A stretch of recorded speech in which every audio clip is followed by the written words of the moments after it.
Đây các bạn, đây là một cái gốc thủy tiên sau khi mình đã xử lý xong. Một gốc thủy tiên ghép vào cái hớt gỗ ha. Và bên đây là một cái gốc thủy tiên mà mình trồng vào chậu treo. Thì mấy bạn thấy cái cây của mình nó bị thiếu nước. Thì hôm nay cô giáo Phật mình sẽ chia sẻ cách xử lý để cho cái gốc đây lan của chúng ta được gọn và sạch sẽ, cũng như cái cách mà nhận biết những cái loại sâu bệnh trên cái cây lan của mình để và khắc phục nó, và cái cách tạo cái độ ẩm cho cây lan của chúng ta khi mà chúng ta trồng trên ban công hoặc là trên sân thượng mà chúng ta không có thời gian để tưới nước. Rồi mình mời các bạn xem chi tiết video cùng mình và cùng mình chăm sóc những cây lan của mình để chúng trở nên thật là xanh tốt.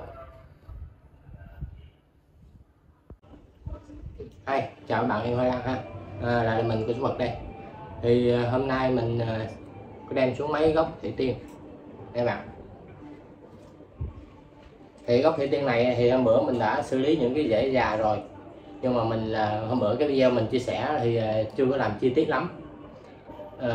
Hôm nay mình sẽ chia sẻ cái cách chi tiết kỹ hơn về cái vấn đề mà xử lý những cái cây lan khi đã bị già, có nhiều rễ bị hư, cũng như nhận biết cái cây lan của mình nó bị thiếu nước và xử lý cái vấn đề thiếu nước đó, và xử lý cái vấn đề sâu bệnh, cũng như tạo cái độ thông thoáng cho cây lan của chúng ta phát triển tốt nhất. Thì trước tiên mình mời các bạn xem thử hai cái cây lan, một cây đủ nước và một cây bị thiếu nước thì nó có dấu hiệu như thế nào để chúng ta nhận biết và tìm cái cách khắc phục nó ha. Đây các bạn, thì các bạn nhìn thấy hai cái gốc thủy tiên của mình, một cây ghép vào hớt gỗ rất là đẹp và một cây trồng vào một rổ treo. Thì hai cái cây này mình cũng không có nhiều thời gian chăm sóc. Trước tiên thì mình sẽ chia sẻ cho các bạn cái dấu hiệu mà nhận biết cái cây của mình nó bị thiếu nước. Đây, cái cây này đây các bạn, đối với những dòng lan mà có giả hành nó phình to ra như thế này thì nó có thể chịu hạn được. 3-4 ngày mấy bạn tưới một lần vẫn được, nhưng mà khi mà nó vẫn được tức là nó sẽ không có chết. Đây mấy bạn nhìn kỹ nè ha, những cái giá hành nó như thế này, nó căng bóng lên như thế này, tức là nó đủ nước ha, thì giá hành nó sẽ căng bóng lên như thế này. Còn cái cây bên đây là cũng là một giống thủy tiên của nó luôn nha bạn. Đây các bạn nhìn thấy nè, cái giá hành của nó bị nhăn nheo, túm lại, hớp lại nè bạn. Đây là dấu hiệu của cây lan của chúng ta bị thiếu nước. Thì mình xử lý như thế nào? Thì bình thường những cái cây thủy tiên treo trồng chậu treo mà ghép vào hớt gỗ giống như thế này thì các bạn nếu có thời gian thì các bạn tưới nước một ngày khoảng 2 lần cho mình, vào buổi sáng và buổi chiều. Còn mình thì mình không có thời gian, thì hôm bữa mình trồng cái này bằng than và sơ dừa, vỏ dừa chứ không phải sơ dừa, vỏ dừa giống cái này đây bạn, giống cái này nè. Thì buổi sáng mình tưới nước một lần thì nó không có đủ cái lượng nước. Cái này là mình mới nhét thêm mấy cái rong ngày hôm qua, mấy cái rong rừng đó các bạn. Đây. Thì nếu các bạn không có thời gian để tưới một ngày 2 lần hay là trong cái môi trường mà thiếu cái độ ẩm thì các bạn có thể nhét thêm những cái rong rừng vào những cái gốc, ở dưới những cái rổ như thế này để tăng cái độ ẩm cho cây lan của chúng ta. Các bạn lưu ý là đừng có nhét nhiều quá, cũng phải tạo cái độ thông thoáng cho cái chậu lan của mình ha. Thì với cái rong rừng này nó hút nước rất là nhiều. Sáng mấy bạn tưới một lần, xong mấy bạn đi làm, chiều về thì cái rong rừng này nó vẫn còn có thể ẩm được. Cái này là một điều hôm bữa mình đã chia sẻ trong cái vấn đề mà chăm sóc tạo cái độ ẩm cho cái cây lan ngọc điểm rồi ha. Đây là một điều rất đơn giản và tuyệt vời mà ai cũng có thể áp dụng được. Rồi, đó là cái thứ nhất, cái vấn đề nhận biết cây bị thiếu nước và xử lý khắc phục đơn giản nhất đối với những bạn trồng trên sân thượng hoặc là trồng trên ban công, không có thời gian để tưới nước nhiều. Còn cái thứ hai là xử lý những cái gốc thủy tiên mà bị già, bị kém phát triển. Thì hôm bữa mình có chia sẻ rồi, hôm nay mình sẵn tiện mình nói lại một lần nữa luôn. Hôm bữa là những cái rễ lan thủy tiên đã già như thế này, hôm bữa nó bỏ xuống dưới đây nè bạn, thì bạn nên cắt bỏ hết giống như thế này cho mình, để cho cái cây lan của chúng ta nó có cái độ thông thoáng và đâm ra những cái rễ mới, để nó phát triển và nó mọc thêm nhiều cho non. Thì trong quá trình xử lý cái rễ đó, những cái rễ già đó thì như bạn thấy cái này mình chưa nhổ ra, đây là những cái cây bấm kim bằng sắt. Thì trong quá trình xử lý, nếu mà nó trong cái hớt gỗ của hay là hớt gỗ của mấy bạn có những cái bấm kim này á, thì bạn nên nhổ ra bỏ hết cho mình. Tại vì cho qua theo thời gian thì những cái bấm kim này nó bị sét, đây mấy bạn thấy nè, nó bị sét giống vậy. Thì khi mà cái rễ non nó mọc, nó đụng tới cái rễ cái cây kim loại mà bị sét như thế này, thì nó sẽ bị hung lại, có thể bị thối cái rễ của chúng ta. Cái này chút xíu nữa mình sẽ nhổ ra, chứ mình không có để như thế này. Rồi, đối với những cái cốc thủy tiên này, cốc thủy tiên mà nó lớn, nó già, thì đối với những cái rễ như thế này, những cái rễ mà khô như thế này các bạn, thì cũng như các bạn hồi nãy mình đã nói rồi, mình hãy cắt bỏ để mình lấy cặn lại.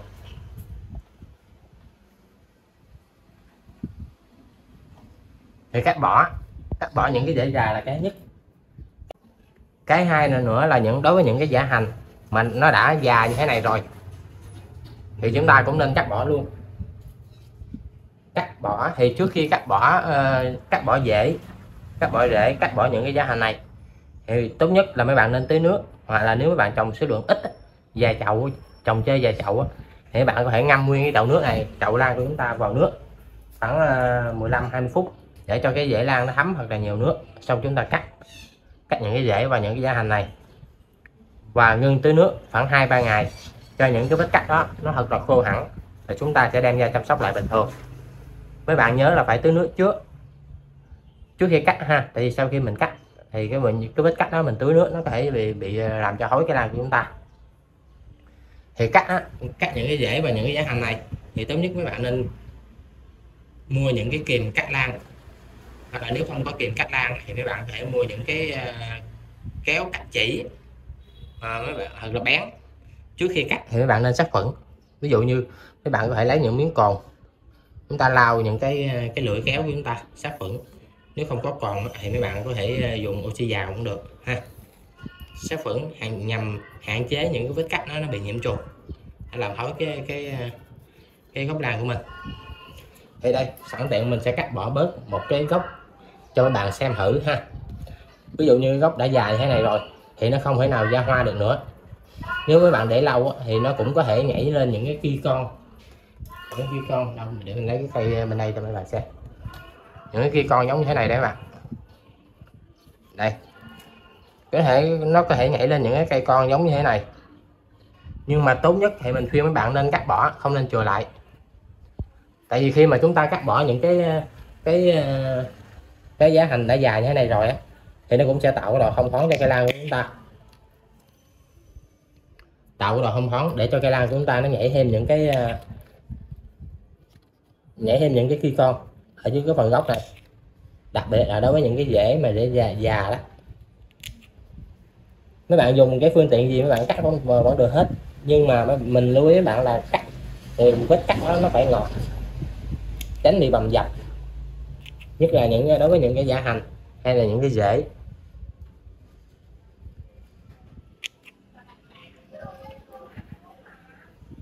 Mình quên nói mấy bạn đừng có tiếc những cái giả hành này, mấy bạn cứ cắt bỏ hết cho mình những cái giả hành cũ như thế này, thì nó không thể nào ra hoa được nữa, nó chỉ lên hoa ở những cái cây, những cái giả hành mà đang phát triển thôi. Những cái giả hành cũ già thì nó chỉ làm cản trở cây lan của mình thôi, chứ còn cái phần kia mọc trên cái rễ đó thì nó cũng chạy chậm phát triển nữa. Thì chúng ta cố gắng cắt hết những cái rễ già. Thì trong cái quá trình mà cắt thì sẵn tiện mình chia sẻ cho các bạn luôn. Thì bản thân những cái lan thủy tiên nó là những cái lan rừng. Những cái lan rừng thì các bạn cũng biết rồi, trong cái môi trường tự nhiên thì nó không có phân bón, nó chỉ hấp thụ những cái chất rong rêu và những cái phân chim có trên cái vị trí mà nó bám vào thôi. Bởi vậy nếu mà mấy bạn muốn chơi một cái chậu lan rừng, đặc biệt là lan rừng nha, mình đang nói lan rừng, mình không nói lan mình không có nói lan cái môn hay là ấy ha, thì tốt nhất mấy bạn hạn chế bón phân quá nhiều. Tốt nhất thì mấy bạn chỉ nên bón những cái loại phân hữu cơ, ví dụ như phân dê, phân trùng quế, những cái loại phân tan chậm, những loại phân trùng quế mà mấy bạn cho vào những cái túi lưới như thế này nè. Cái này thì mình chưa có cho, một chút xíu nữa mình sẽ cho vào những cái túi lưới dài dài giống như thế này các bạn. Mình thì mình xài phân trùng quế ha. Một chút xíu nữa mình làm xong video này mình sẽ cho nó vào phân trùng quế quấn quanh cái chậu của mình, để cho cái cây lan của chúng ta nó hấp thụ từ từ. Thì trong cái môi trường tự nhiên thì các bạn cũng biết rồi, đâu làm gì mà có cái phân bón hóa học. Và đối với những cây lan á, mấy bạn muốn chơi lâu dài á, thì các bạn nên bón những cái loại phân có nguồn gốc tự nhiên đó. Cái nhất là nó giúp cho cây lan của chúng ta hấp thụ từ từ và không ảnh hưởng tới cây lan của mình. Nếu mấy bạn bón những cái loại phân hóa học như là NPK hay là lân đạm gì đó có nguồn gốc hóa học á, thì cái cây lan của chúng ta nó cũng sẽ phát triển rất là nhanh, nhưng mà nó sẽ không được cái sức sống nó sẽ không được mãnh liệt. Nếu mà bị nấm bệnh hay là cái gì đó thì nó rất dễ bị thối và nó dẫn đến cái chết cây lan của chúng ta. Chúng ta cứ cho nó sống tự nhiên theo cái bản chất của cái môi trường tự nhiên là tốt nhất. Với cái cách đó thì cái cây lan của chúng ta, mình chơi cái lan của mình nó sẽ được lâu dài hơn.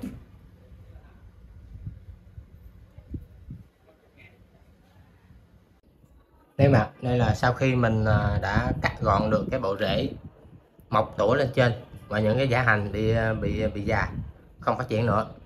Và sau khi cắt như thế này rồi thì bạn cứ để như thế này nha, không tới nước cho mình khoảng 2 đến 3 ngày, và đừng đắp những cái rong lên đây nha các bạn, để cho những chỗ này, những cái chỗ này nè nó khô hẳn thì chúng ta hãy tưới và vẫn để như thế này luôn, không đắp cái rong lên trên cái rễ này ha.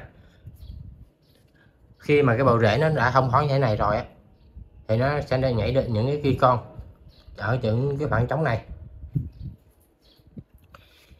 Hồi nãy mình quên nói cái vấn đề mà tạo cái độ ẩm cho cây lan của chúng ta. Đối với những cái chậu treo như thế này thì mấy bạn có thể nhét rong rêu vào, còn những cái hớt gỗ như thế này thì chúng ta không thể nào nhét vào được. Thì các bạn có thể dùng những cái dây cột lan hoặc là những cái dây gì cũng được các bạn. Thì các bạn sẽ sử dụng những cái rong rừng như thế này, và mấy bạn cột ở phía dưới cách xa cái bộ rễ của nó ra giống như thế này đây các bạn, khoảng 2 đến 3 cm, nhằm tạo cái độ ẩm.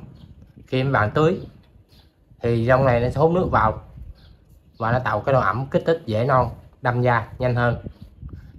Và lưu ý là không để sát vào cái rễ của nó nha. Những cái cây lan mà bám trên, mấy bạn để ý những cây lan mà trồng trong cái ghép vào gỗ thì nó rất là ưa ẩm, ưa thoáng. Nhưng mà mấy bạn để ý là đắp những cái rong trực tiếp vào cái chỗ này của nó thì nó rất là chậm, nó nhú ra có thể bị thối những cái rễ đó. Đó là một điểm lưu ý mình muốn chia sẻ cho các bạn. Rồi cái đến là cái vấn đề nhận biết những cái sâu bệnh.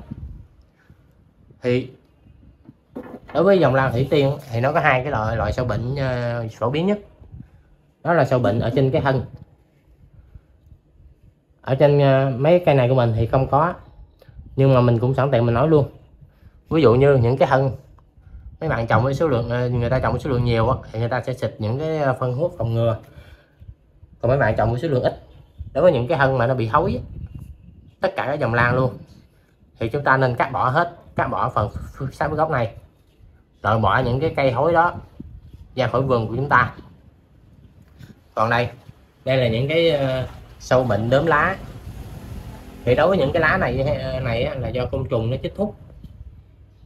Thì nếu bạn trồng số lượng ít, vài chậu trồng chơi, thì bạn cũng sẽ cắt bỏ những cái lá như thế này, cắt bỏ sát vào. Mấy bạn đừng có tiếc nó, tại vì từ từ dần dần nó là những cái đốm này nó sẽ to ra và lây lan cho cái lan của chúng ta. Các bạn cứ cắt bỏ, đừng có tiếc ha. Thì khi mà sau khi cắt bỏ xong á thì cây lan của chúng ta nó sẽ tự mọc lên những cái lá mới thôi. Các bạn đừng có tiếc ha. Những cái đốm như thế này đây thì chúng ta có thể cắt nửa lá cũng được, trở lại nửa lá, hoặc là cắt bỏ hết. Thì tốt nhất thì mấy bạn nên cắt bỏ hết, cắt bỏ xá trong cái cuốn luôn, không chừng là đừng có nên chừa là tiếc mà chừa lại làm gì ha. Các bạn phải lặt ra như thế này, lặt ra như thế này vẫn được.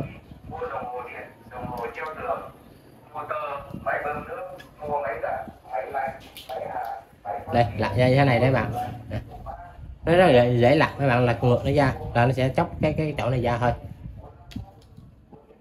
Khi mà chúng ta tước ra đây giống như thế này đây, nó sẽ có những cái điểm, em lấy nhắc lại, nó sẽ có những cái điểm như thế này thì sẵn tiện thì mình không tới nước thì nó sẽ phục hồi nhanh hơn.